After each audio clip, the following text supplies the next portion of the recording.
સુરતમાં નકલી વિઝા મામલે પોલીસે મોટી કાર્યવાહી કરી। અડાજણમાંથી પ્રતિક શાહ નામના વ્યક્તિની ધરપકડ કરાઈ છે। નકલી વિઝા બનાવતી ફેક્ટરીનો પર્દાફાશ થયો। પોલીસે 5 નકલી વિઝા સ્ટીકર જપ્ત કર્યા છે। યુકે, કેનેડા સહિતના દેશોના નકલી વિઝા આપવામાં આવ્યા હતા।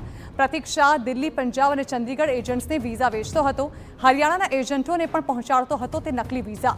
આરોપી સામે અગાઉથી અનેક ગુના નોંધાયેલા છે। 2017થી અત્યાર સુધી 12 ગુના દાખલ થયા છે।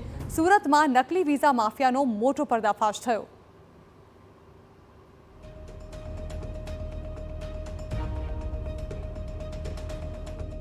ત્યારબાદ તેઓને ટ્રાવેલ કરતા હતા અને ઘણા પકડાઈ જતા, ઘણા પહોંચી પણ જતા।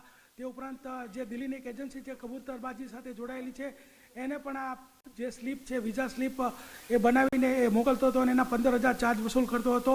10 વર્ષમાં પૂછપરછ દરમિયાન જાણવા મળ્યું છે કે 700થી વધારે સ્લીપો એને અલગ અલગ બનાવેલી છે અને આ રીતે પ્રવૃત્તિ કરતો હતો।